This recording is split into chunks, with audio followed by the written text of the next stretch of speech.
안녕하세요. 3월 10일 화요일 매일 성경 말씀 묵상 시간입니다. 오늘 함께 하실 본문 말씀은 요한복음 11장 47절부터 마지막 57절까지 말씀입니다. 함께 본문을 읽으시면서 시작하시도록 하겠습니다. 그래서 대제사장들과 바리새파 사람들은 공의회를 소집하여 말하였다. 이 사람이 표징을 많이 행하고 있으니 어떻게 하면 좋겠습니까? 이 사람을 그대로 두면 모두 그를 믿게 될 것이요. 그렇게 되면 로마 사람들이 와서 우리의 땅과 민족을 약탈할 것입니다. 그 가운데 한 사람으로서 그 해의 대제사장인 가야바가 그들에게 말하였다. 당신들은 아무것도 모르오. 한 사람이 백성을 위하여 죽어서 민족 전체가 망하지 않는 것이 당신들에게 유익하다라는 것을 생각하지 못하고 있어. 이 말은 가야바가 자기 생각으로 한 것이 아니라 그 해의 대제사장으로서 예수가 민족을 위하여 죽으실 것을 예언한 것이니 민족을 위할 뿐만 아니라 흩어져 있는 하나님의 자녀를 한데 모아서 하나가 되게 하기 위하여 죽으실 것을 예언한 것이다.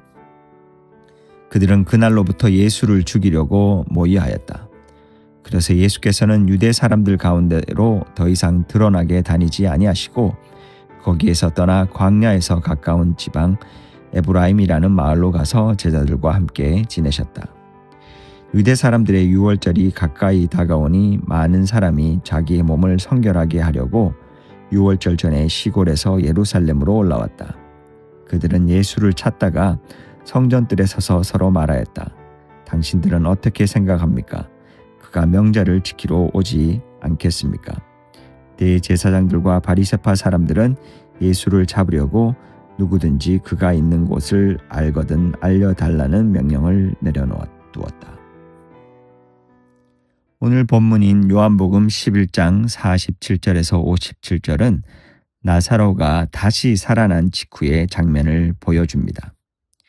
기적의 여운이 아직 가시지 않은 순간 한편에서는 어두운 움직임이 시작됩니다. 대제사장들과 바리새파 사람들이 모여 예수를 어떻게 할지 논의합니다. 이때부터 예수를 죽이려는 계획이 구체화되고 있었습니다. 흥미로운 점은 이 두 집단이 원래는 쉽게 하나가 되는 관계가 아니라는 사실입니다. 대제사장들은 주로 사두개파로 성전 권력을 중심으로 한 엘리트 집단이었습니다. 바리새파는 율법과 전통을 엄격히 지키며 백성들 사이에서 가장 큰 영향력을 가진 그룹이었습니다. 신학적으로도 입장이 달랐고 서로를 탐탁지 않게 여겼습니다. 그런데 예수라는 존재 앞에서 그들이 함께 모였습니다. 공동의 위기감이 그들을 묶었습니다. 48절에서 그들의 말이 나옵니다. 이 사람을 그대로 두면 모두 그를 믿게 될 것이요. 그렇게 되면 로마 사람들이 와서 우리의 땅과 민족을 약탈할 것입니다. 겉으로는 나라와 민족을 걱정하는 말처럼 들립니다. 우리의 땅, 우리의 민족, 정말로 민족 전체를 위한 걱정이었을까요? 아니면 자신들이 쥐고 있던 자리와 영향력을 잃게 될까 두려웠던 것일까요?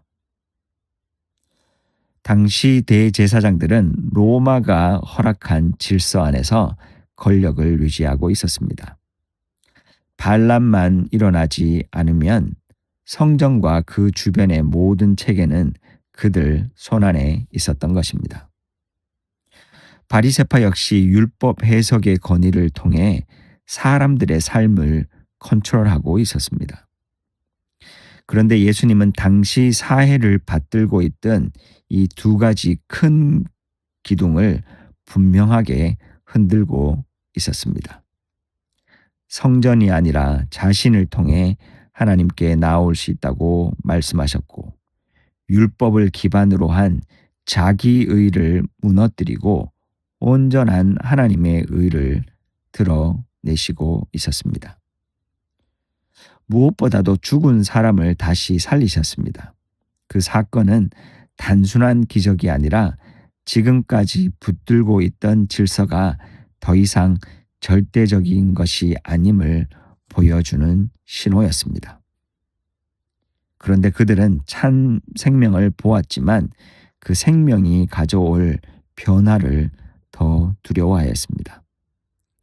죽은 자를 살리신 예수의 표적 앞에서도 그들이 본 것은 하나님의 영광이 아니라 자기 왕국의 붕괴였습니다. 어쩌면 이것은 낯설지 않은 장면입니다. 오늘 우리에게 예수를 믿는다라는 것은 단지 위로와 평안을 얻는 일이 아니라 내가 의지하고 있던 기반이 흔들리는 일이어야 합니다. 내가 안전하다고 느끼던 자리, 내가 애써 쌓아 올린 평판, 내가 옳다고 확신하던 기준, 그리고 나의 영향력이 다시 질문을 받게 되는 것입니다. 우리는 종종 내가 노력해도 안 되는 연약한 부분만 주님이 도와주시기를 바랍니다. 해결되지 않는 문제, 어쩔 수 없는 연약함, 그 부분만 하나님께 맡기고 나머지는 그대로 붙들어 두고 싶어 합니다. 그러나 예수를 주로 받아들인다라는 것은 삶 전체의 중심, 즉 삶을 떠받치고 있는 두 기둥을 바꾸는 일입니다.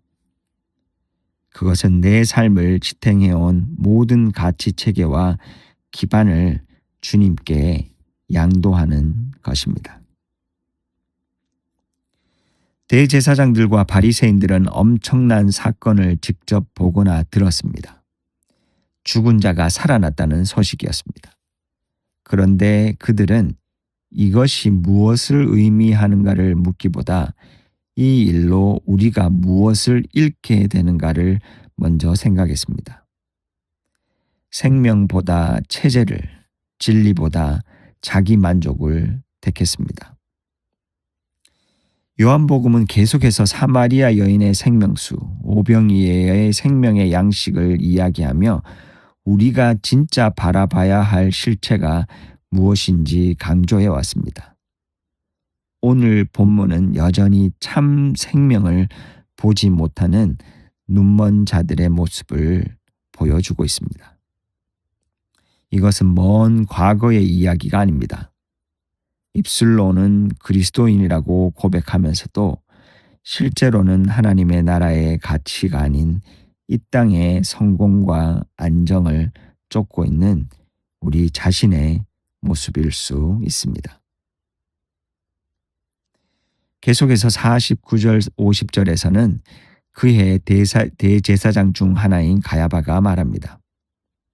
한 사람이 백성을 위하여 죽어서 민족 전체가 망하지 않는 것이 여러분에게 유익하다는 것을 생각하지 못하고 있어. 그의 말은 차갑고 계산적입니다. 전체를 위해 한 사람을 정리하자는 논리입니다. 그는 자신이 현실적인 판단을 내렸다고 생각했을 것입니다. 그러나 요한은 그 말을 의도적으로 다른 시선으로 해석합니다. 가야바는 자기 생각으로 이야기한다고 생각했지만 결과적으로는 예수의 죽음이 민족을 위한 것이며 흩어진 하나님의 자녀들을 하나로 모으기 위한 것임을 예언한 셈이 되었다고 말합니다. 굉장히 아이러니합니다.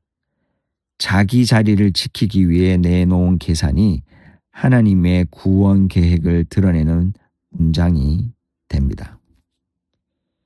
인간의 의도와 하나님의 뜻이 같은 말 속에서 전혀 다른 방향으로 흐르고 있는 것입니다.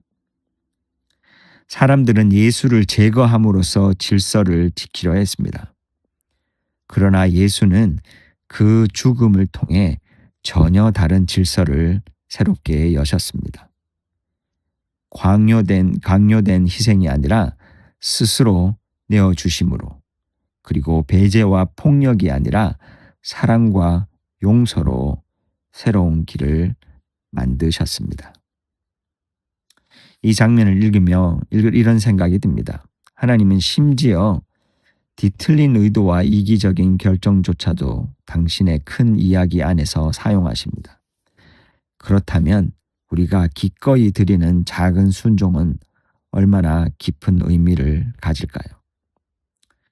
곧이어 등장하는 향유를 부은 여인은 계산하지 않습니다. 손익을 따지지 않고 가장 귀한 것을 깨뜨립니다. 한쪽에서는 예수를 없애는 방법을 의논하고 다른 한쪽에서는 예수께 모든 것을 쏟아 붓습니다. 같은 시간 전혀 다른 선택이 이루어지고 있었던 것입니다. 오늘 이 말씀은 조용히 우리에게 이렇게 묻는 것 같습니다. 나는 지금 무엇을 지키려고 애쓰고 있는지, 예수가 내 삶에 더 깊이 들어오시면 혹시 잃게 될까봐 두려워하는 것이 무엇인지. 이것은 큰 결단을 하라는 요구가 아니라 다만 솔직해지라는 초대에 가까운 것 같습니다. 내가 붙들고 있는 것, 내가 쉽게 내려놓지 못하는 것들을 가만히 바라보는 시간, 그리고 그 자리에 예수를 모실 수 있는지 스스로에게 묻는 시간이 되기를 소망합니다. 오늘은 잠시 멈추어 내가 쫓고 있는 것이 무엇인지 돌아보면 좋겠습니다. 참 생명을 선택하고 있는지 아니면 나의 안정을 선택하고 있는지 그 질문 앞에 조용히 서보는 오늘 하루가 되기를 소망하며 함께 기도하시겠습니다. 하나님 아버지, 오늘도 우리 가운데 말씀하여 주셔서 감사합니다. 그리고 무엇보다 예수 그리스도를 통해 참 생명이 무엇인지, 참 부활이 무엇인지, 참 믿음이 무엇인지 보여주심에 감사합니다. 우리가 지키고 싶어 꼭 붙들고 있는 것들을 당신의 빛 앞에 솔직히 내려놓는 시간이 되게 하여 주시옵소서. 생명보다 나의 영향력을, 진리보다 익숙함을 선택하지 않도록 우리의 마음을 날마다 새롭게 하여 주시옵소서. 계산하는 자리가 아니라 내어드리는 자리로 한 걸음 한 걸음 나아가게 하시고 오늘 우리의 작은 순종이 주님의 뜻 안에서 살아 움직이게 도와주시옵소서. 오늘 하루도 우리를 그렇게 도와주실 그리고 함께 하실 주님을 기대하고 찬양하며 예수님의 이름으로 기도합니다. 계속해서 우리 공동체 가운데 중보가 필요하신 분들을 위한 기도와 이 어지러운 혼탁한 세상을 위한 기도, 그리고 여러분의 개인적인 기도를 계속해서 올리시도록 하겠습니다.